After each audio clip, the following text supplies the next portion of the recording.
ओम भगवते वासुदेवाय नमः। भगवान का मोहिनी रूप देखकर महादेव जी का मोहित होना। आज की कथा है।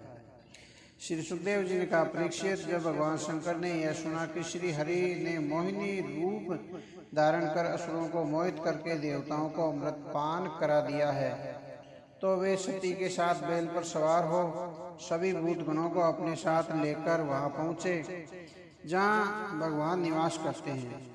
भगवान श्री हरि ने बड़े प्रेम से गौरी शंकर का स्वागत किया। जब वे सुखपूर्वक बैठ गए तब भगवान शंकर ने मुस्कुराकर श्री हरि की ओर देखा और बोले, हे समस्त देवों के आराध्य देव, आप सर्वव्यापी जगदीश्वर और इस जगत में कारण स्वरूप हैं। समस्त चराचर पदार्थों के मूल ईश्वर और आत्मा आप ही हैं। इस जगत का आदि, मध्य और अंत आपसे ही जाना जाता है। आपके अविनाशी स्वरूप में दृष्टा, दृश्य, भोक्ता और भोग्य का कोई भेद नहीं है। आप ही सत्य हैं और सदैव स्थिर रहने वाले परब्रह्म हैं। कल्याण की इच्छा रखने वाले महात्मा लोग इस लोक परलोक की आसक्ति और समस्त कामनाओं का परित्याग करके आपके चरण कमलों की आराधना करते हैं। आप अमृत स्वरूप, समस्त प्राकृत गुणों से रहित, शोक की छाया से दूर, स्वयं परिपूर्ण परमात्मा हैं। आप केवल आनंद स्वरूप हैं। आप निर्विकार हैं और आपसे भिन्न कुछ भी नहीं है। फिर भी आप सबसे भिन्न हैं। आप ही इस विश्व की उत्पत्ति, स्थिति और प्रलय के कारण हैं। आप समस्त जीवों के शुभ अशुभ कर्मों के फलदाता हैं। हे प्रभु, आपके वास्तविक रूप को न जानने वाले आपको विविध रूपों में देखते हैं, जबकि आप में कोई भेद नहीं है। विविध उपाधियों के कारण ही आपके स्वरूप में भेद की प्रतीति होती है। कोई आपको परब्रह्मा कहता है तो कोई धर्म, कोई आपको प्रकृति और पुरुष से परे परमेश्वर मानता है, तो कोई ज्ञान, क्रिया, योग, सत्य, ईश और अनुग्रह। हे प्रभु, मैं ब्रह्मा और मरीचि आदि ऋषि, जिन्हें सत्वगुण की सृष्टि में स्थान प्राप्त है, जब आपकी बनाई हुई सृष्टि के रहस्य को नहीं जान पाते तब आपको तो जान ही कैसे सकते हैं। फिर जिनका चित्त माया के वशीभूत हैं, जो सदैव रजोगुणी और तमोगुणी कर्मों में लिप्त रहते हैं, वे मनुष्य और असुर योनि के लोग आपको भला कैसे जानेंगे। आप वायु के समान आकाश में रहकर भी अदृश्य रहते हैं। समस्त चराचर जगत में आपको अनुभव से ही जाना जा सकता है। जन्म और मृत्यु के आप ही करता है और आप ही मोक्ष देने वाले हैं। आप ही अपनी अद्भुत लीलाओं का प्रदर्शन करने के लिए अनेकों अवतार लेते हैं। आज मैं आपके उस मोहिनी रूप का दर्शन करना चाहता हूँ, जिसके द्वारा आपने असुरों को मोहित किया था। कृपया हमारे कौतूहल को शांत कीजिए। परीक्षित, भगवान शंकर की प्रार्थना सुनकर भगवान श्री हरि ने मुस्कुराकर शंकर जी से कहा, शंकर जी, अमृत कलश जब दैत्यों ने धन्वंतरी जी के हाथ से छीन लिया था, तब देवों का कार्य सिद्ध करने के लिए ही मैंने वह रूप धारण किया था। वह रूप मैं आपको दिखाऊंगा, परंतु वह रूप तो कामी पुरुषों के लिए है और आप तो निष्काम हैं और काम पर विजय प्राप्त कर ली है। इतना कहकर भगवान अंतर्ध्यान हो गए। तभी भगवान शंकर, सती और भूतगणों ने अपने सामने एक बड़ा सुंदर उपवन देखा। उस उपवन में एक अति सुंदर स्त्री को गेंद से खेलते हुए उन्होंने देखा। उसकी अपूर्व रूप राशि को देखकर सभी उपस्थित भूतगण और स्वयं शंकर जी भी अचंभित रह गए। उसी समय उस सुंदरी ने कटाक्ष करते हुए शंकर जी की ओर दृष्टिपात किया तो उनका हृदय धक से रह गया। उन्हें उस रूपसी का सौंदर्य आकर्षित करने लगा। उन्हें अपनी शुद्ध बुद्धि न रही। उस सुंदरी के हाव भाव देखकर वे कामातुर हो उठे और सती के सामने ही लज्जा त्याग कर उसकी ओर दौड़ पड़े। शंकर जी को अपनी ओर आते देखकर मोहिनी ने अपना आंचल अपने वक्ष से नीचे गिरा दिया और मुस्कुराकर शंकर जी की ओर देखा। शंकर जी उसके आमंत्रण को समझकर और भी तेजी से उसकी ओर दौड़े। वह मोहिनी अब शंकर जी से खिलवाड़ करने लगी। कभी वह किसी वृक्ष के पीछे छिप जाती तो कभी उसके सामने आ जाती। शंकर जी भी व्याकुल होकर उसे पकड़ने के लिए उसके आगे पीछे भागने लगे, पर वह आसानी से हाथ आने वाली नहीं थी। परीक्षित, नदी, सरोवर, पर्वत, वन, उपवन और ऋषियों के आश्रमों में से होते हुए वे मोहिनी के पीछे पीछे भागते रहे। उन्हें बड़ी लज्जा अनुभव हुई कि भगवान की माया ने उन्हें कितना छकाया है। वे तत्काल उस दुखद प्रसंग से अलग हो गए। भगवान श्री हरि पुरुष रूप में उनके सामने फिर प्रकट हो गए और हंसते हुए कहने लगे, शंकर जी, मेरी स्त्री रूपी माया से मोहित होकर भी आप स्वयं ही फिर से अपनी निष्ठा में स्थिर हो गए। यह परम आनंद की बात है। भला ऐसा कौन पुरुष या असुर है जो मेरी इस माया के फंदे में फंसकर फिर से उससे निकल सके। यह आपके ही बूते की बात है कि आप पर इसका प्रभाव पड़ा भी और नहीं भी। मेरी यह माया सभी को मोहित कर देती है, पर आपके बाद यह आपको मोहित नहीं करेगी। परीक्षित, इस प्रकार भगवान विष्णु ने भगवान शंकर का सत्कार किया और तब वे गौरी सहित विदा लेकर अपने धाम को गए। कैलाश पहुंचकर भगवान शंकर ने सभी के सामने सती से कहा, देवी, तुमने परम पुरुष परमेश्वर भगवान विष्णु की माया देखी। मैं अपने आप को स्वतंत्र, समस्त कला, कौशल एवं विधा आदि का स्वामी समझता हूँ, फिर भी भगवान की मोहिनी माया से मैं भी मोहित हो गया हूँ।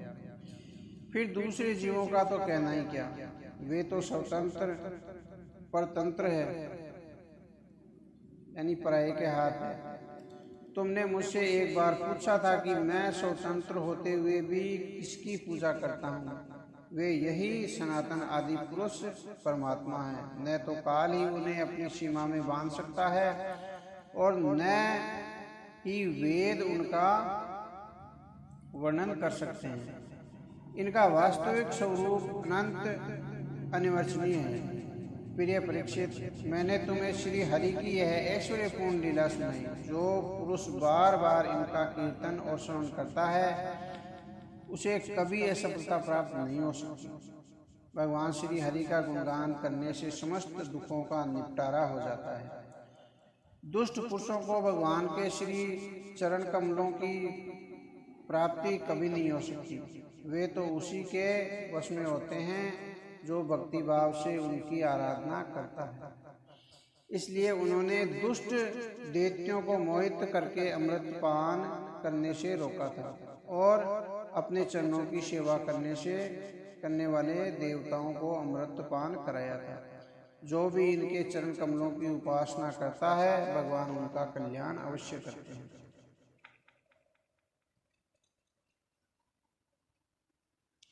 श्री सुखदेव जी ने कहा, परीक्षित,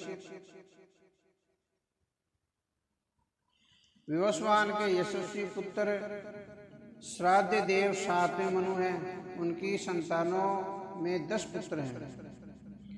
इक्ष्वाकु, नभग, दृष्ट, शर्याति, नृशंत, नभाग, दिष्ट, करुष, प्रसद्र और वसुमान।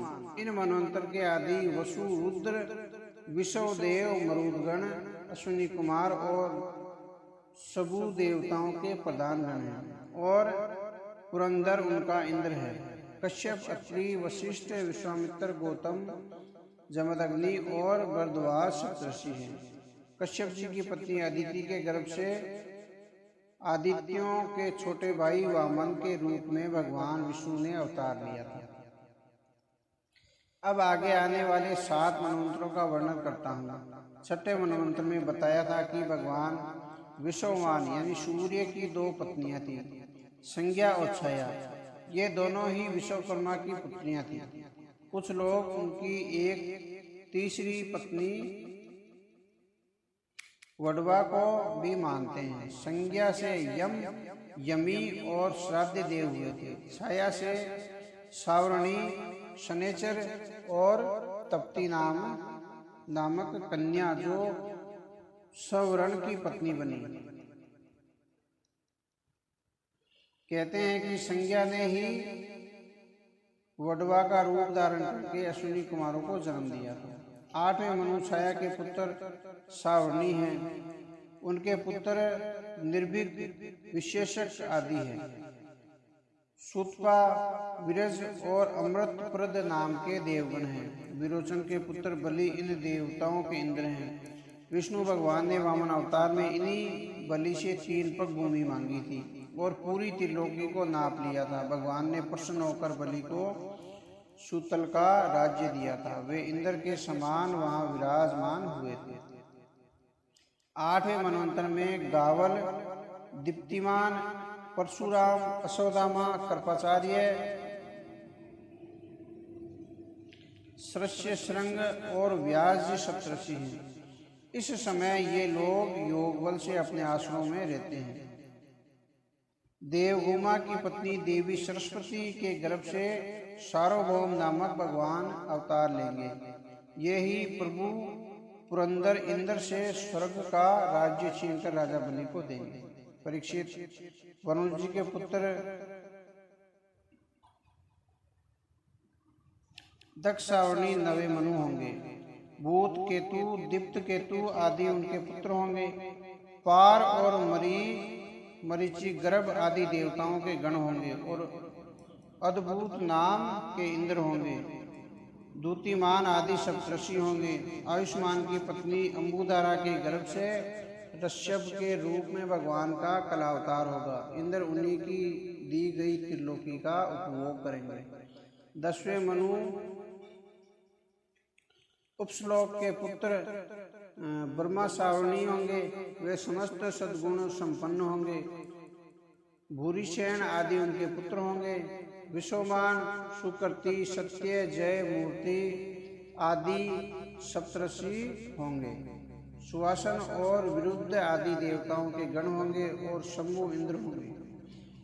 विश्वसरज की पत्नी विशुचि के गर्भ से भगवान विश्वक्सेन के रूप में अंशावतार ग्रहण करके इंद्र से मित्रता करेंगे। 11वें मनु धर्म सारोणी अत्यंत संयमी होंगे। उनके सत्य, धर्म आदि 10 पुत्र होंगे। विहंगम, कामगम, निर्वाण, रुचि आदि देवताओं के गण होंगे। अरुणादि सप्तऋषि होंगे और वेदरथ नाम के इंद्र होंगे। आर्य की पत्नी वेदरता के गर्भ से धर्म सेतु के नाम से भगवान का अवतार होगा और उसी रूप में वे त्रिलोकी की रक्षा करेंगे। 12वें मनु में रुद्र सावर्णिक होंगे। देववान, उपदेव और श्रेष्ठ देव उनके पुत्र होंगे और श्रतधामा नाम के इंद्र होंगे। रहित आदि देवगण होंगे। तपोमूर्ति, सरस्वती, अग्निदरक आदि सप्तऋषि होंगे और सत्य सहाय की पत्नी सुंदरता के गर्भ से सवधाम के रूप में भगवान का अवतार होगा। 13वें मनु परम जितेंद्रिय देव सावर्णी होंगे। चित्रसेन, विचित्र आदि इनके पुत्र होंगे। सुक्रम और सूतराम आदि देवगण होंगे और देवस्पति नामक इंद्र होंगे। निर्मोक और तत्वदर्श आदि सप्तऋषि होंगे।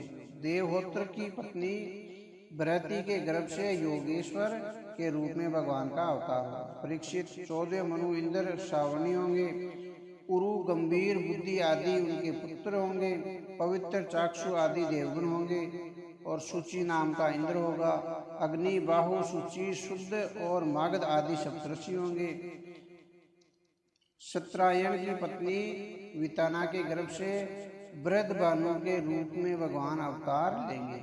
वे कर्मकांड का विस्तार करेंगे। इस प्रकार ये 14 मनवंतर भूत, वर्तमान और भविष्य तीनों कालों में चलते रहते हैं। इन्हीं के द्वारा एक सहस्त्र चतुर्युगी कल्प के समय की गणना की जाती है।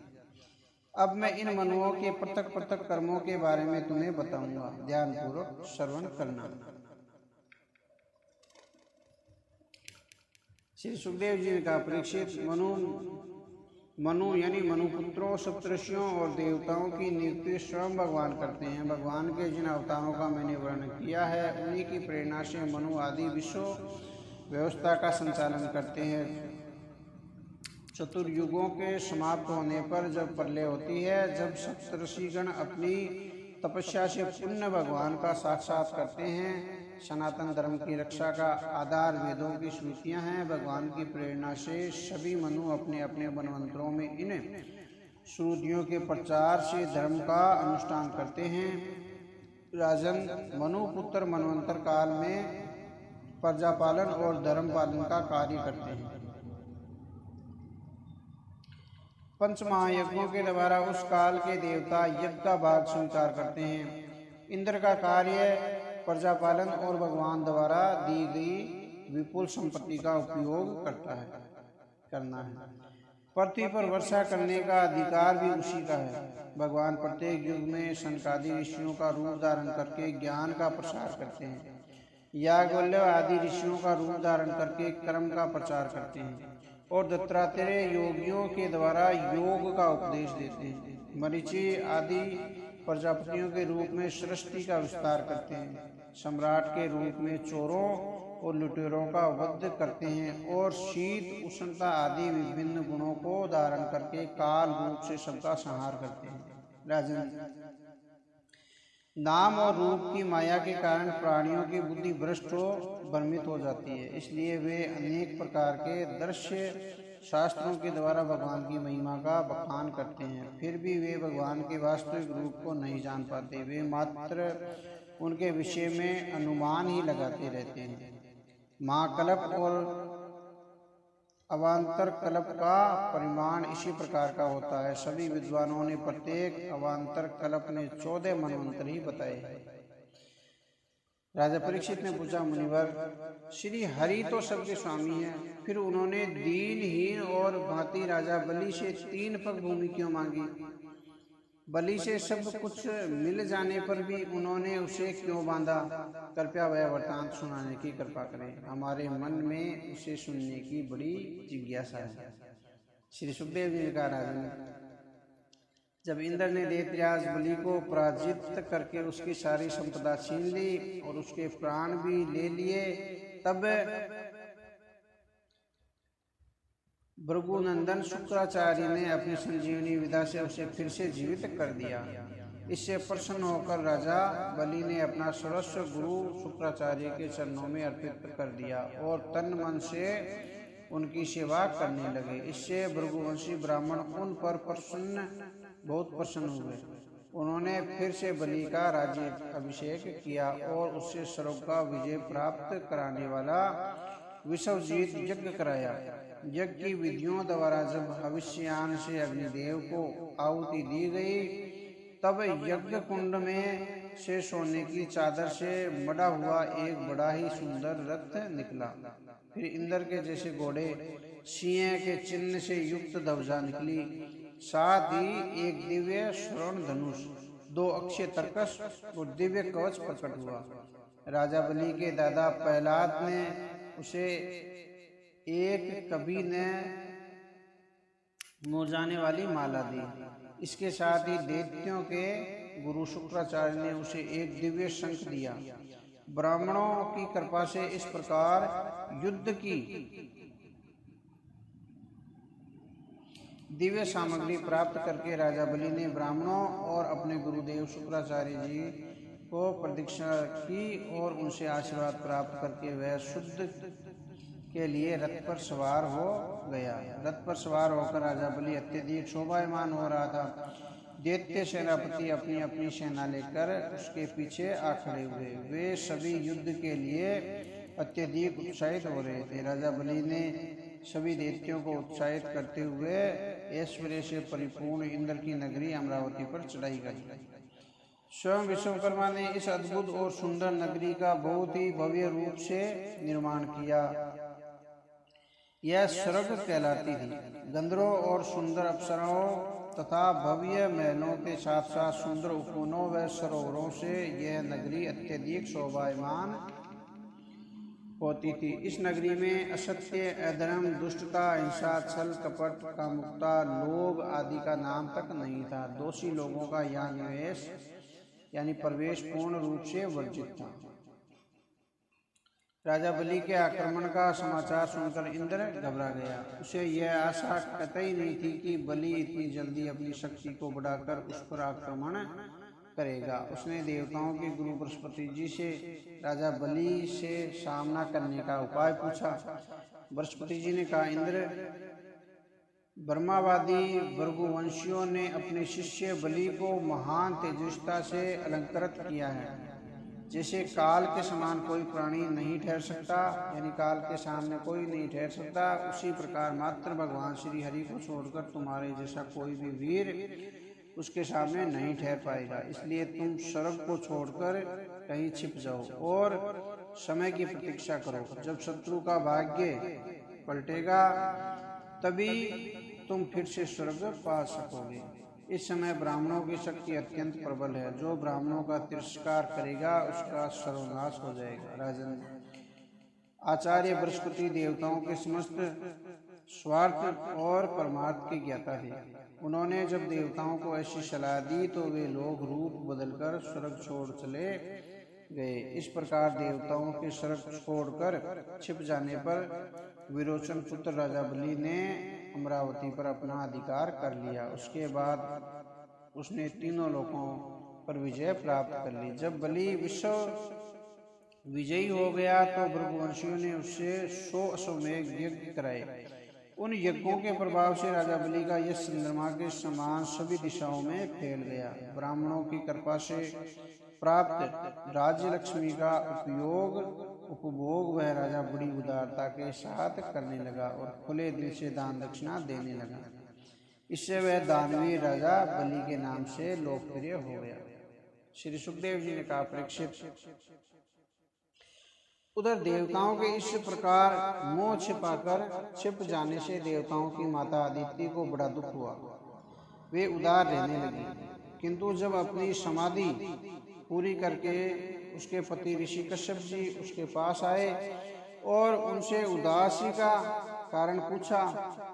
प्रिय, गृहस्थ आश्रम तो लोगों को योग का फल देने वाला होता है।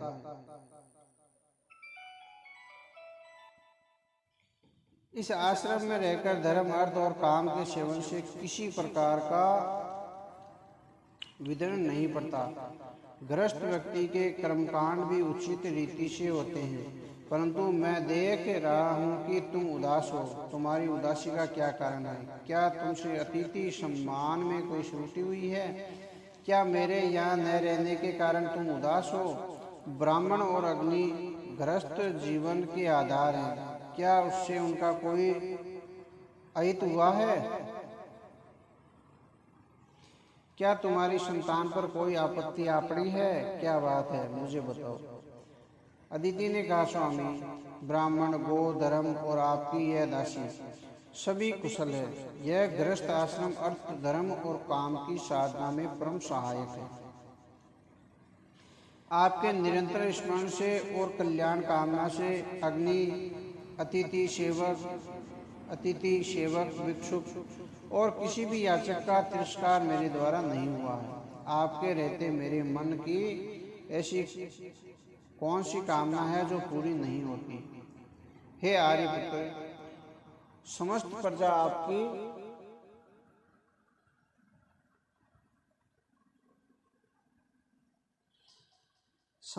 आपकी संतान है। आप अपनी संतानों के प्रति वे देव हो या दैत्य सभी पर समान भाव से स्नेह करते हैं। स्वयं परमात्मा भी अपने भक्तों की सभी अभिलाषाएं पूर्ण करते हैं। आप मेरे स्वामी हैं और मैं आपकी दासी हूँ। आप सदैव मेरी भलाई के विषय में ही सोचते हैं, परंतु मेरा यह कर्तव्य है कि मैं आपको बता दूं कि शत्रुओं ने हमारा सब कुछ छीन लिया है। यहाँ तक कि रहने का स्थान भी अब हमारी संतान के पास नहीं है। वे मुख छिपाकर दैत्यों के भय से कहीं जा चुके हैं। इसी कारण आज मैं दुखी और उदास हूँ। आपसे बढ़कर ऐसा कौन है जो हमारी भलाई करे? इसलिए हे स्वामी, आप सोच विचार कर अपने संकल्प से हमारे कल्याण के लिए कोई ऐसा उपाय करो जिससे मेरे पुत्रों को उनकी खोई हुई संपत्ति और राज्य फिर से प्राप्त हो जाए। परीक्षित, इस प्रकार अदिति के द्वारा सारा समाचार लेने पर ऋषि कश्यप जी को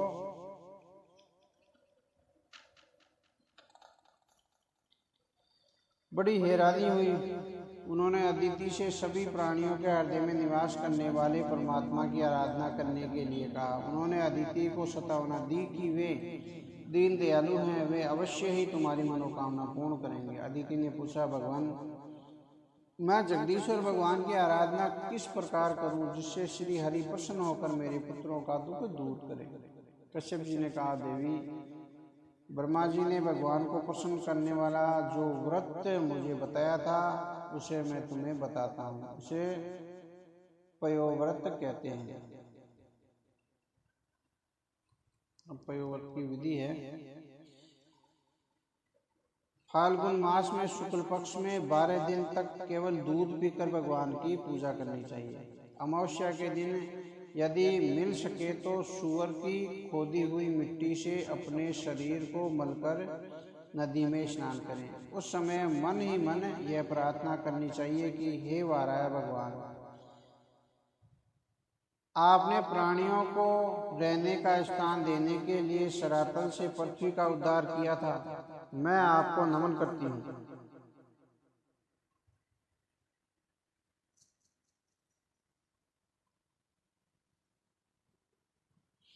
आप मेरे पापों को नष्ट कर दें। प्रतिदिन अपने नित्य प्रति के कार्य पूरे करके एकाग्रचित होकर भगवान की मूर्ति, देवी, सूर्य, जल, अग्नि और गुरुदेव की उपासना करनी चाहिए।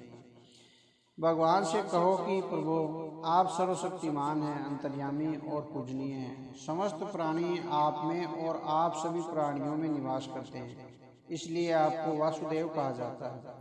आप समस्त चराचर जगत और कारणों के साक्षी हैं। मेरा आपको बार बार नमस्कार है। प्रभु, आप अव्यक्त भी हैं और सूक्ष्म भी हैं। प्रकृति और पुरुष में आप ही स्थिर हैं। आप समस्त गुणों के गाता हैं। आप ही यज्ञ हैं और आप कर्म के 2 सिर, प्रायणीय और उदयनीय हैं। प्रातः, मध्याह्न और साय ये 3 समय आपके 3 चरण हैं। 4 वेद आपके 4 सींग हैं। गायत्री आदि 7 छंद ही आपके 7 हाथ हैं। यह धर्ममय वृक्ष रूप यज्ञ देवों के द्वारा प्रतिपादित है और इसकी आत्मा आप स्वयं हैं। आप ही लोक कल्याणकारी शिव हैं और आप ही प्रलय के देवता रुद्र हैं। आप ही समस्त शक्तियों को धारण करने वाले हैं। आप ही समस्त भूतों और विद्याओं के अधिपति हैं। आप ही सबके प्राण और जगत के स्वामी हैं। आप ही योग और उससे मिलने वाले फल हैं। आप ही ऐश्वर्य हैं और ऐश्वर्य देने वाले हैं। हे हिरण्यगर्भ, आप ही आदिदेव हैं और आपके साक्षी हैं। आप ही नर नारायण ऋषि के रूप में प्रकट होने वाले भगवान हैं। आपका शरीर मर्तक मणि के समान सांवला है। सौंदर्य और संपत्ति की देवी लक्ष्मी आपकी सेविका है। हे पीतांबरधारी केशव, आपको मेरा बार बार नमस्कार। ऐसा करके आचमन करें और सुगंध, धूप, दीप, माला आदि से भगवान की पूजा करें।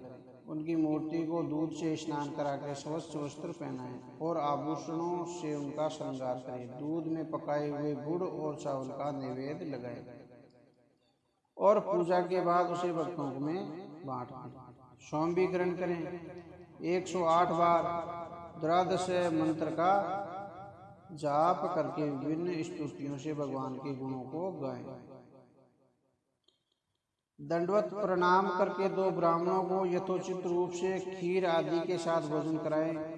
उन्हें दक्षिणा आदि देकर उनका सत्कार करें। उसके बाद इष्ट मित्रों के साथ स्वयं भी भोजन करें। उस दिन पूर्ण ब्रह्मचर्य का पालन करें। जब तक व्रत पूरा न हो, पवित्र रूप से भगवान को दूध से स्नान करा के उनकी पूजा करें। यह व्रत पयोवर्ती कहलाता है। इसमें प्रतिदिन हवन, पूजा और ब्राह्मणों को भोजन कराना चाहिए। यह व्रत 12 दिन तक किया जाता है।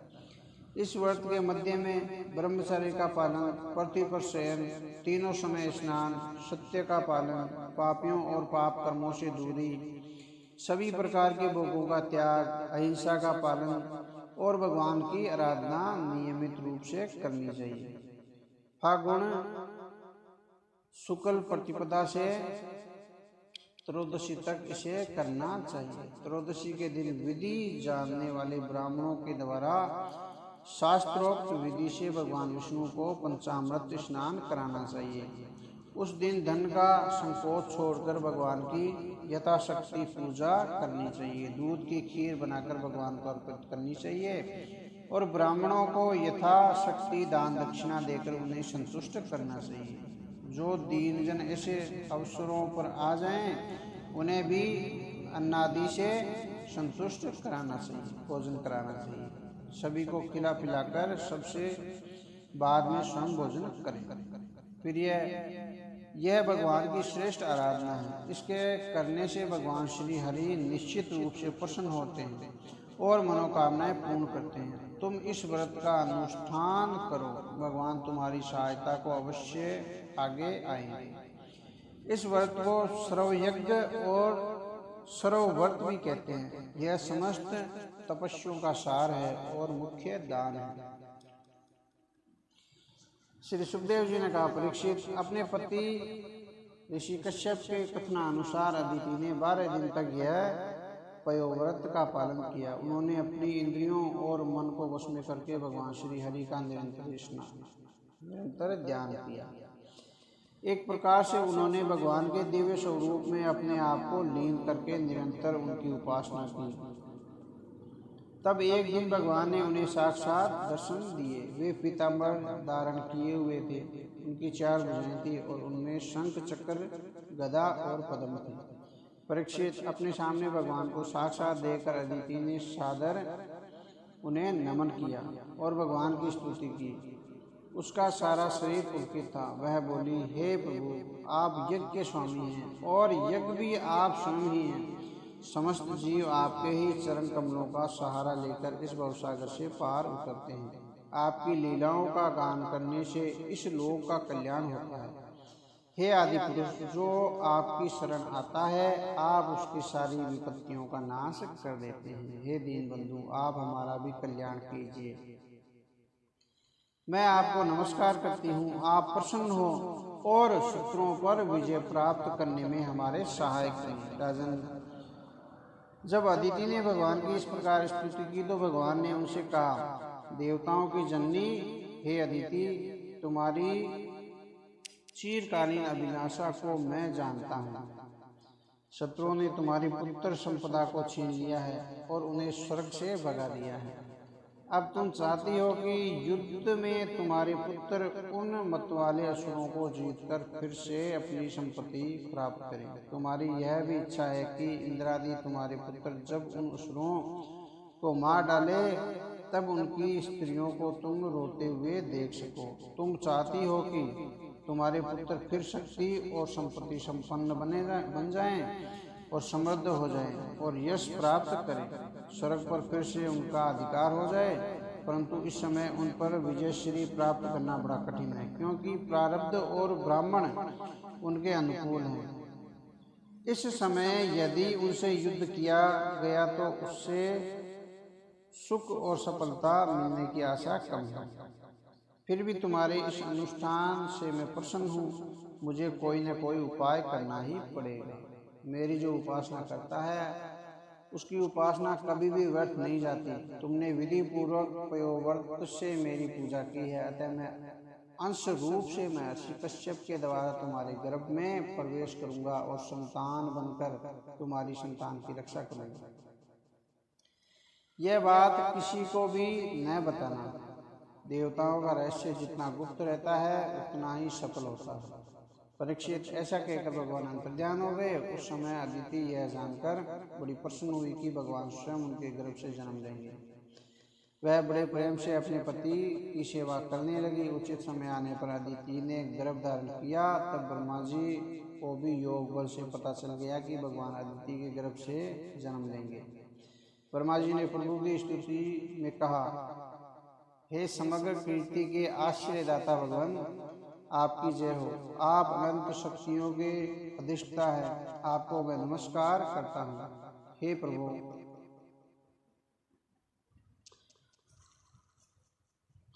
आप सभी के विधाता हैं और समस्त वेदों के ज्ञाता हैं। आप तीनों लोकों की नाभि में स्थित हैं। तीनों लोकों से परे वैकुंठ लोक में आप निवास करते हैं। आप ही समस्त जीवों के अंतकरण में सदैव निवास करते हैं। आप सर्वव्यापक हैं। आप ही संसार के आदि, मध्य और अंत हैं। जैसे जल की तेज धारा तिनके को बहा ले जाती है, वैसे ही आप काल रूप से संसार का संचालन करते हैं। आप चराचर प्रजा और प्रजापतियों को उत्पन्न करने वाले मूल कारण हैं। आप ही जल में डूबते हुए को नौका के समान सहारा प्रदान करते हैं और आप ही स्वर्ग से भगाए गए देवताओं के रक्षक हैं। आप ही उनके आश्रय हैं। मैं बार बार आपको नमन करता हूँ। श्री सुखदेव जी ने कहा, परीक्षित, जब भगवान ने अदिति के गर्भ से जन्म लिया, उस समय चंद्रमा स्वर्ण नक्षत्र पर था। भाद्रपद मास के शुक्ल पक्ष की द्वादशी थी, यानी भादव में चांद पंख की बारिश थी। उनका जन्म अभिजीत मुहूर्त में हुआ था। उनके जन्म को सभी ने मंगलमय बताया। उस द्वादशी को विजयदशमी द्वादशी के नाम से जाना जाता है। भगवान के जन्म के समय मंगलगान गाए जाने लगे। वह दोपहर के समय था। आकाश से पुष्प वर्षा होने लगी। गंधर्व और अप्सराएं नृत्य करने लगी। शंख, ढोल, मृदंग और मंजीरे बजाए जाने लगे। महर्षि कश्यप ने भगवान को अपनी योग माया से शरीर धारण करते देखा तो वे विस्मत में भरकर आनंदित हो उठे। अदिति तो अपने पुत्र को देखकर धन्य हो गई। कुछ ही समय में भगवान ने वामन ब्रह्मचारी का रूप धारण कर लिया।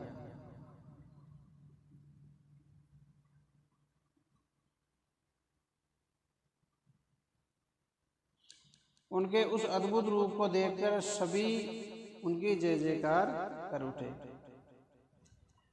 महर्षि ने उनके सभी जात कर्म संस्कार कराए। जब उनका उपनयन संस्कार होने लगा तो उनकी गायत्री के साथ अधिष्ठा सविता ने स्वयं उन्हें गायत्री का उपदेश दिया। देवगुरु बृहस्पति जी ने यज्ञोपवीत दिया और महर्षि कश्यप ने उनकी कटी में मेखला बांधी, कमर में मेखला बांधी। पृथ्वी ने उन्हें कृष्ण मृग का चरम, चंद्रमा ने दंडक, माता अदिति ने गोपिन और कलिवस्त्र एवं आकाश ने छत्र प्रदान किया। ब्रह्मा ने कमंडल, सप्तऋषियों ने कुश और सरस्वती ने रुद्राक्ष की माला समर्पित की। यज्ञों के राजा कुबेर ने उन्हें भिक्षा पात्र का और भगवती उमा ने उन्हें भिक्षा दी। उसके बाद वटु वेशधारी भगवान ने हवन किया। परीक्षित, उसी समय उन्हें कहा गया कि दैत्यराज बलि भृगुवंशी ब्राह्मणों के आदेश अनुसार अश्वमेध यज्ञ कर रहे हैं, उन्हें वहां जाना चाहिए। भगवान वामन ने तत्काल वहीं की यात्रा की। नर्मदा नदी के उत्तरी तट पर भृगुकच्छ नाम का एक सुंदर स्थान था। वहीं पर भृगुवंशी ब्राह्मण राजा बलि से अश्वमेध यज्ञ करा रहे थे। उन लोगों ने दूर से भगवान वामन को आते देखा तो ऐसा प्रतीत होने लगा कि जैसे उस ओर सूर्योदय हुआ हो। उनके तेज से वहां बैठे सभी ब्राह्मण, यजमान और अन्य लोग निस्तेज से हो गए। उन्हें लगा कि जैसे यज्ञ देखने के लिए स्वयं सूर्यदेव, अग्नि और सूर्य कुमार चले आ रहे हो। भृगुपुत्र शुक्राचार्य भी ऐसी ही कल्पना करने लगे। उसी समय हाथ में छत्र, दंडक और जल से भरा कमंडलू लेकर भगवान वामन वहां प्रवेश किया। इस प्रकार अपनी माया ने बोने बने, यानी इस प्रकार अपनी माया से बोने बने भगवान। ब्राह्मण वेश में ब्रह्मचारी भगवान ने जब वहां प्रवेश किया तो सभी आदर के साथ एकाएक उठ खड़े हुए। उन्होंने भगवान वामन का आदर सत्कार किया और उन्हें आसन प्रदान किया। दैत्यराज बलि ने उनसे कहा, ब्राह्मण कुमार, मैं आपका स्वागत करता हूँ और आपको नमन करता हूँ। आज्ञा दीजिए, मैं आपकी क्या सेवा करूँ? आपको देखकर मुझे ऐसा प्रतीत हो रहा है कि जैसे ब्रह्म ऋषियों की तपस्या ही मूर्तिमान होकर यहाँ पधारी हो। आज आप मेरे घर आए, इससे मेरा वंश पवित्र हो गया और मेरे पितृ तृप्त हो गए। मेरा यह यज्ञ भी सफल हो गया। हे ब्राह्मण कुमार, आपके पांव पखारने से मेरे सारे पाप नष्ट हो गए। विधि पूर्वक यज्ञ करने से जिस फल की प्राप्ति होती है वह मुझे अनायास ही प्राप्त हो गया।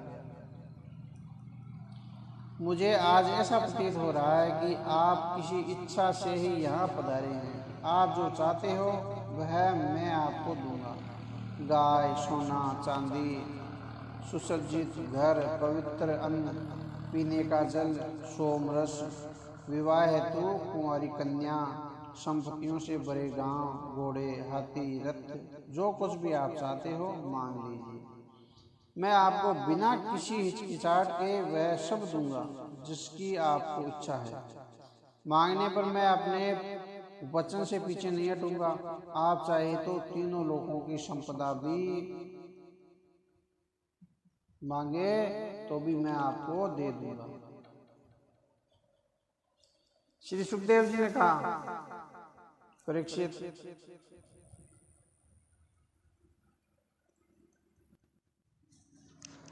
राजा बलि के वचन धर्म भाव से भरे हुए थे और मधुर थे। भगवान वामन ने मुस्कुराकर उनका अभिनंदन किया। भगवान ने कहा, राजन, आपने जो कहा वह आपकी कुल परंपरा के अनुरूप है। धर्म भाव से भरा हुआ, मधुर और आपके यश को बढ़ाने वाला आपकी वंश परंपरा में कोई भी कर्पण और धैर्यहीन नहीं रहा। भृगुपुत्र शुक्राचार्य जिनके गुरु हो और प्रहलाद जैसे भक्त पितामह हो, उससे ऐसे ही मधुर वचनों की आशा की जा सकती है। आपकी वंश परंपरा में वचन देकर पीछे हटने वाले लोग नहीं हैं और दान देना तो उनका परम धर्म रहा है। शत्रु की ललकार पर पीठ दिखाने वाले कायर भी आपकी वंश परंपरा में नहीं है। आपके कुल में हिरण्याक्ष जैसे वीर और प्रहलाद जैसे धैर्यवान राजा हुए हैं। जब भगवान विष्णु जल से पृथ्वी का उद्धार कर रहे थे तब हिरण्याक्ष अकेला ही भगवान विष्णु से भिड़ गया था। प्रहलाद के पिता हिरण्यकश्यप को जब विष्णु द्वारा उसके वध का पता चला तो वह अपनी भाई का बदला लेने के लिए भगवान विष्णु के बैकुंठ धाम जा पहुंचा था। तब भगवान विष्णु ने माया से उसे भ्रमित कर दिया था। वह क्रोध में भरकर विष्णु को अपशब्द कहता हुआ इधर उधर घूमने लगा। सोते जागते उसे अपना शत्रु विष्णु ही याद आता था। उसने उन्हें अपना शत्रु बना लिया और एक दिन नरसिंह अवतार द्वारा वह मारा गया। वह बड़ा साहसी था। तुम्हारे पिता विरोचन भी बड़े ब्राह्मण भक्त थे, यहाँ तक कि उनके शत्रु देवताओं ने उनसे ब्राह्मण वेश में आयु का दान मांगा तो उन्होंने ब्राह्मणों का छल जानते हुए भी अपनी आयु दान में दे दी। ऐसे दानी थे वे। आप भी उन्हीं दानवीर पिता का आचरण करने वाले हैं। हे दैत्यराज, आप तो मुंह मांगी वस्तु देने वाले में श्रेष्ठ हैं। इसलिए मैं आपसे इस पृथ्वी पर अपने पैरों 3 पग भूमि मांगता हूँ। इससे अधिक की मेरी चाहना नहीं है। विद्वान पुरुष को अपनी आवश्यकता के अनुसार ही दान ग्रहण करना चाहिए। इससे वह दान मांगने के पाप से बच जाता है। राजा बलि ने कहा, ब्राह्मण कुमार, तुम्हारी बातें तो वृद्धजन जैसी हैं, किंतु तुम्हारी बुद्धि अभी भी बच्चों जैसी है। मैं तीनों लोकों का एकमात्र अधिपति हूँ। तुम चाहो तो मैं तुम्हें यह सारी पृथ्वी दान में दे सकता हूँ। तुमने मुझे अपने वचनों से प्रसन्न किया है। तुमने मांगा भी तो क्या मांगा, केवल 3 पग भूमि। हे ब्राह्मण पुत्र, मेरे पास जो एक बार मांगने आ गया उसे फिर कहीं जाकर मांगने की आवश्यकता नहीं है और नहीं पड़ती। 3 पग भूमि को लेकर तुम क्या करोगे? अपनी जीविका चलाने के लिए तुम्हें जितनी भूमि चाहिए उसे मुझसे मांग लो। भगवान वामन ने कहा, राजन, संसार के समस्त विषय मनुष्य की कामनाओं को पूर्ण करने में असमर्थ हैं। यदि व्यक्ति संतोषी हो तो उसे 3 पग भूमि ही बहुत है। अन्यथा असंतोषी व्यक्ति को कितना भी दे डालो उसकी चाह कभी पूरी नहीं होती। उसके मन में तो ज्यादा पाने की लालसा ही बनी रहती है। मैंने सुना है कि पृथु और गय आदि नरेश 7 द्वीपों के अधिपति थे, परंतु इतना मिलने पर भी वे अपनी तृष्णा का नियंत्रण नहीं कर सके, इसलिए उन्हें अनेक प्रकार के दुख भोगने पड़े। राजन, जो व्यक्ति भाग्य से मिल जाने वाले पदार्थों पर संतुष्ट हो जाता है वह अपना जीवन सुख से व्यतीत करता है। इसके विपरीत अपनी इच्छाओं पर नियंत्रण न करने वाले व्यक्ति को यदि तीनों लोकों का राज्य भी दे दिया जाए तो भी वह दुखी ही रहता है। असंतोष की आग मनुष्य को निरंतर रसातल की ओर ले जाती है। वह उसे तब तक जलाती है जब तक उसकी इच्छाओं का अंत नहीं हो जाता। धन और भोगों से संतोष न होना ही जीवन मृत्यु के चक्कर में फंसना है।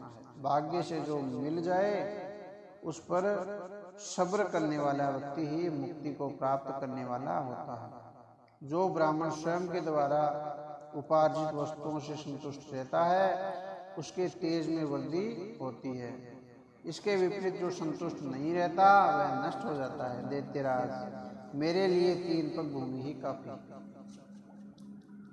अब परीक्षित, भगवान के इस प्रकार कहने पर राजा बलि हंसने लगे। उन्होंने कहा, अच्छी बात है, जितनी तुम्हारी इच्छा हो उतनी ले लो। ऐसा कहकर राजा बलि ने संकल्प करने के लिए अपना जल का पात्र उठाया और शुक्राचार्य तो आत्मदर्शी थे, वे भगवान को पहचान गए। शुक्राचार्य ने तत्काल दैत्यराज बलि को रोका। विरोचन कुमार, तू इन्हें नहीं जानता, ये स्वयं अविनाशी भगवान विष्णु हैं। देवताओं का स्वार्थ पूरा करने के लिए ही इन्होंने यह अवतार ग्रहण किया है। महर्षि कश्यप की पत्नी अदिति की कोख से इनका जन्म हुआ है। तुमने बिना सोचे समझे दान देने का संकल्प कर लिया है। मूर्ख, ये तेरा सब कुछ छीन लेंगे। दैत्यों का यह अन्याय होगा, यह ठीक नहीं है। ये तुमसे सब कुछ छीन कर इंद्र को वापस कर देंगे। ये विश्व रूप भगवान है। 3 पगों में ये तेरे तीनों लोकों को नाप लेंगे। फिर तुम्हारा क्या होगा? तुम अपना जीवन निर्वाह कैसे करोगे? विद्वान पुरुष उस दान की प्रशंसा कभी नहीं करते जिसे देने के बाद जीवन निर्वाह के लिए कुछ बचे ही नहीं। जिसका जीवन निर्वाह ठीक प्रकार से चलता है वही संसार में दान, यज्ञ, तप और लोक कल्याण से कार्य कर सकता है। मनुष्यों को अपने धन को 5 भागों में बांटकर व्यक्त करना चाहिए। कुछ धर्म कर्म के लिए, कुछ भोगों के लिए, कुछ स्वजनों के लिए, कुछ धन की अधिवर्ती के लिए और कुछ यश के लिए। ऐसा करने वाला व्यक्ति लोक परलोक में सुख पाता है। हे असुरपति, श्रुति कहती है किसी को कुछ देने की बात स्वीकार कर लेना सत्य है और नकार जाना असत्य है। यह शरीर एक वृक्ष के समान है और सत्य इसका फल फूल है, परंतु यदि वृक्ष ही न हो तो फल फूल कहाँ से आएगा? नकार जाना, अपनी चीज दूसरे को न देना, अपने संग्रहण को सुरक्षित रखना, यही शरीर रूपी वृक्ष का मूल है। जैसे जड़ न रहने पर पेड़ सूख कर गिर जाता है, उसी प्रकार यदि दान देना अथवा धन देना अस्वीकार न किया जाए तो यह जीवन सूख जाता है। देने का भाव ही आपके धन को आपसे दूर कर देता है। इसलिए ऐसी बात कदापि नहीं करनी चाहिए। गो ब्राह्मण के हित के लिए और किसी को मृत्यु से बचाने के लिए असत्य कहने में कोई निंदा नहीं है।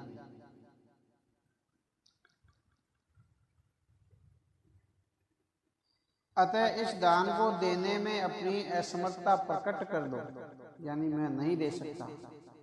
श्री सुखदेव जी ने कहा, राजन, जब गुरुकुल शुक्राचार्य ने दैत्यराज बलि को इस प्रकार समझाया तो राजा बलि ने विनय पूर्वक अपने गुरु शुक्राचार्य से इस प्रकार कहा। राजा बलि ने कहा, गुरुदेव, आपका कथन सत्य है। गृहस्थ आश्रम में रहने वालों के लिए वही धर्म श्रेष्ठ है जिससे अर्थ, काम, यश और आजीविका में किसी प्रकार की बाधा न आए। परंतु गुरुदेव, प्रहलाद का पुत्र अपनी प्रतिज्ञा और संकल्प से पीछे नहीं हटता और नहीं हटेगा। अब धन के लोभी की भांति मैं इस ब्राह्मण से यह कैसे कह दूं कि मैं नहीं दूंगा। इस पृथ्वी का कहना है कि असत्य से बढ़कर कोई अधर्म नहीं है। मैं सब कुछ सह सकता हूँ, परंतु असत्य बोलने वाले मनुष्य का अपश्य मुझसे नहीं ढोया जाएगा। मैं नरक से, दरिद्रता से, दारुण दुख से, समुद्र से, अपने राज्य के विनाश से और मृत्यु से भी उतना नहीं डरता जितना कि ब्राह्मणों के प्रतिज्ञा करके उसे धोखा देने से डरता हूँ। यदि ब्राह्मणों को मैं संतुष्ट नहीं कर सका तो दान का फिर अर्थ ही क्या है। दधीची, शिबी आदि महापुरुषों ने अपने प्राणों का बलिदान देकर प्राणियों के कल्याण के लिए एक ऐसा उदाहरण प्रस्तुत किया था जिसकी तुलना किसी भी दान से नहीं की जा सकती। फिर भूमि दान करने में तो संकोच ही क्यों करूं। पहले बड़े बड़े दैत्यों ने इस पृथ्वी को भोगा, इनका सामना करने वाला कोई नहीं था, परंतु उनके नष्ट हो जाने पर भी उनका यश आज तक बना हुआ है। गुरुदेव, इस संसार में ऐसे लोग तो बहुत हैं जो युद्ध में पीठ न दिखाकर अपने प्राणों की आहुति दे डालते हैं, परंतु ऐसे लोग दुर्लभ हैं जो सही याचक के मिलने पर ही धन का दान करते हैं। इसलिए मैं इस ब्रह्मचारी की अभिलाषा अवश्य पूर्ण करूंगा, भले ही आपको इससे दुख पहुंचे। मेरे लिए तो यही बहुत है कि स्वयं भगवान याचक बनकर मेरे द्वार पर आए हैं। यदि मेरे अपराध न करने पर भी ये मुझे अधर्म पूर्वक बांध लेंगे, तब भी मैं इनका विरोध न करूंगा, क्योंकि मेरे शत्रु होने पर भी इन्होंने भयभीत होकर ब्राह्मण का शरीर धारण किया है। यदि ये पवित्र कीर्ति भगवान विष्णु ही है तो ये अपना यश कदापि नहीं खोना चाहेंगे। ये मुझे मारकर भी मुझसे पृथ्वी छीन सकते हैं, और यदि कोई अन्य है तो युद्ध में मेरे बाणों की चोट को ये कदापि नहीं सह पाएंगे। परीक्षित, जब शुक्राचार्य ने यह देखा कि उनका शिष्य उनकी बात नहीं मान रहा, तब देव की प्रेरणा से उन्होंने राजा बलि को श्राप दे दिया। मूर्ख, तू अज्ञानी है, परंतु अपने आप को बड़ा पंडित मानता है। तू मेरी उपेक्षा करके अहंकार प्रदर्शित कर रहा है। ये शुक्राचार्य जी ने कहा, तूने मेरी आज्ञा का उल्लंघन किया है, इसलिए तू शीघ्र ही अपनी लक्ष्मी खो बैठेगा। राजा बलि बड़े महात्मा थे। गुरुदेव के श्राप देने पर भी वे सत्य से नहीं डिगे। उन्होंने वामन भगवान की विधि पूर्वक पूजा की और हाथ में जल लेकर 3 पग भूमि देने का संकल्प कर दिया। उसी समय राजा बलि की पत्नी विंध्यावली वहां आई। उसने वामन भगवान के चरण पखारने के लिए जल से भरा स्वर्ण कलश वहां रख दिया। भगवान वामन के चरणों को राजा बलि ने बड़ी श्रद्धा से धोया और उनके चरणामृत को अपने सिर पर चढ़ाकर सिर चढ़ाया। उस समय सभी गंधर्व राजा बलि के दिव्य कर्म की प्रशंसा करते हुए पुष्प वर्षा करने लगे। देखो तो यह कैसा महान राजा है जिसने जानबूझकर अपने शत्रु को 3 लोकों का दान दिया है। उसी समय भगवान वामन ने अपना आकार बढ़ाना प्रारंभ किया। वह इतना बड़ा कि पृथ्वी, आकाश, दिशाएं, स्वर्ग, पाताल, समुद्र, पशु पक्षी, मनुष्य, देवता और सभी ऋषि मुनि में समा गए। उन्होंने भगवान के त्रिगुणात्मक शरीर में पंचभूतों, इंद्रियों, अंतकरण और समस्त जीवों के साथ उनके व्यवहार को देखा। राजा बलि ने विश्वरूप भगवान के चरणातल में सरातल, रसातल, चरणों में पृथ्वी और पिंडलियों में पर्वत, घुटनों में पक्षी, जांघों में मरुदगणों को देखा। इसी प्रकार भगवान के वस्त्रों में संध्या और सभी स्थानों में प्रजापति गण, जंगन स्थल में समस्त असुरगण, नाभि में आकाश, कोक में सातों समुद्र और वक्ष स्थल में नक्षत्र समूह को देखा। उन्हें भगवान के हृदय में धर्म, स्तनों में मधुर और सत्य वचन, मन में चंद्रमा, वक्ष स्थल पर हाथों में कमल लिए लक्ष्मी जी, कंठ में वामदेव और संपूर्ण शब्द समूह देखे। उनकी बाहों में इंद्रादि समस्त देवगण, कानों में दिशाएं, मस्तक में स्वर्ग और केशों में मेघमाला और नासिका में वायु और नेत्रों में सूर्य और मुख में अग्नि दिखाई पड़ी। उनकी वाणी में वेद, रचना में वरुण और भौहों में विधि और निमेष, पलकों में दिन रात, ललाट में क्रोध और निचले ओठों में लोभ के दर्शन दिए। परीक्षित, उनके स्पर्श में काम, ऊर्जा में जल, पीठ में अधर्म पद, विन्यास में यज्ञ और छाया में मृत्यु, हंसी में माया और शरीर के रोगों में सभी प्रकार की औषधियां दिखी। नाड़ियों में नदियां, नखों में शिलाएं और बुद्धि में ब्रह्मा और देवता और ऋषिगण दिखाई पड़े। इस प्रकार राजा बलि ने भगवान के विश्व रूप में संपूर्ण चर अचर प्राणियों के दर्शन किए। परीक्षित, सर्व आत्मा भगवान में संपूर्ण जगत देखकर सब के सब दैत्य अत्यंत भयभीत हो गए। उसी समय भगवान के सभी अस्त्र शस्त्र और दिव्य पार्षद वहां एकत्रित हो गए। भगवान की अद्भुत शोभा को देखकर सभी उनकी स्तुति करने लगे।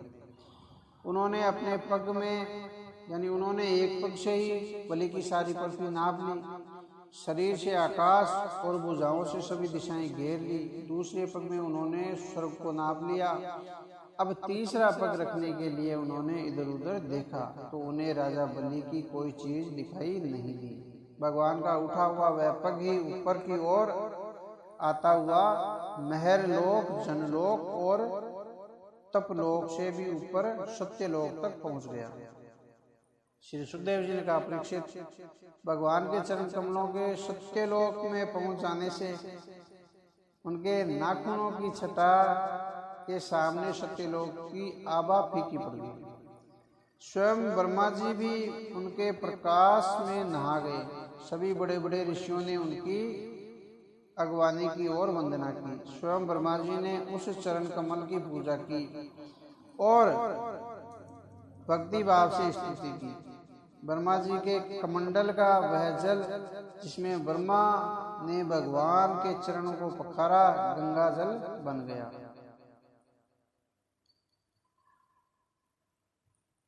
वहीं गंगा जलधारा के रूप में पृथ्वी पर गिरकर असंख्य प्राणियों के पापों को पवित्र करती है। यह गंगा भगवान की उज्ज्वल कीर्ति की प्रतीक है। दैत्यों ने देखा कि भगवान वामन ने 2 पगों में ही लोक को नाप लिया है तो दैत्य लोग क्रोध में भरकर कहने लगे, यह ब्राह्मण नहीं मायावी विष्णु है। यह ब्राह्मण वेश में देवताओं का भला करने आया है।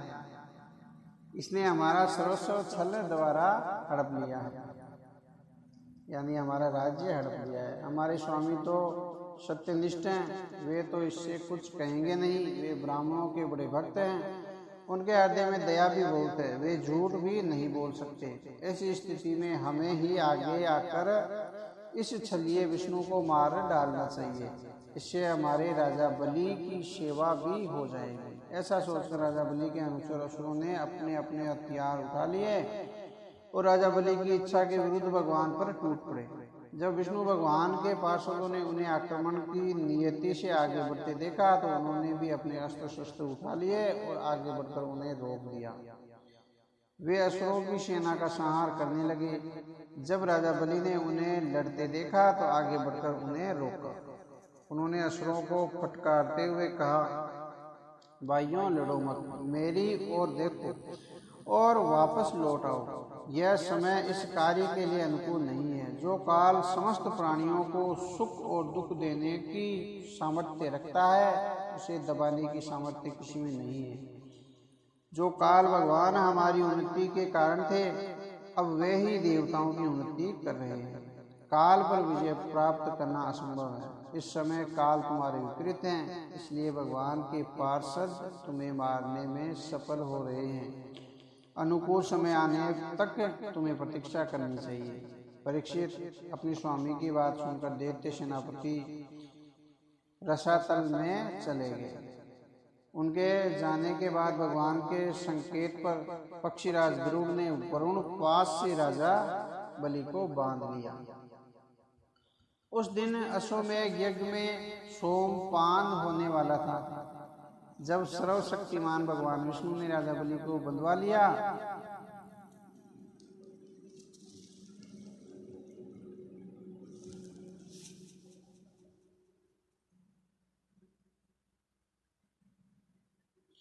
उस दिन अश्वमेध यज्ञ में सोमपान होने वाला था। जब सर्वशक्तिमान भगवान विष्णु ने राजा बलि को बंधवा लिया, तब तीनों लोकों में हाहाकार मच गया। लोग उनके उदार यश का गान करने लगे। उस समय भगवान वामन ने राजा बलि से कहा, राजन, तुम्हें अपने धन बल पर बड़ा घमंड था कि तुम कुछ भी दे सकते हो। तुमसे मैंने 3 पग भूमि मांगी थी, परंतु अभी तो मैंने 2 ही पग उठाए हैं और त्रिलोकी को नाप लिया है। तुमने मुझे वचन दिया था, अब बताओ मैं तीसरा पग कहाँ रखूं? जो याचक को देने का वचन देकर उसे पूरा नहीं करता, उसके सारे मनोरथ व्यर्थ हो जाते हैं, उसे नरक में गिरना पड़ता है। राजा बलि ने अपना सिर झुकाते हुए कहा, ब्राह्मण कुमार, अपना तीसरा पग मेरे सिर पर रख दीजिए। परीक्षित, भगवान राजा बलि का भक्तिभाव देखकर गदगद हो उठे। उन्होंने अपना तीसरा पग उसके सिर पर रख दिया और कहा, राजन, आज से तू सूतल लोक का राजा होगा। तेरी सुख संपत्ति देवताओं से भी बढ़कर होगी। परीक्षित, तभी से सूतल लोक पर दैत्यों का राज है और वे धन बल से संपत्ति हैं। जो भी भगवान में इस प्रकार अपनी आस्था प्रकट करता है, भगवान उसे निश्चित रूप से सुख संपत्ति प्रदान करते हैं। जय श्री राम। आगे कथा कालिक। श्री राम।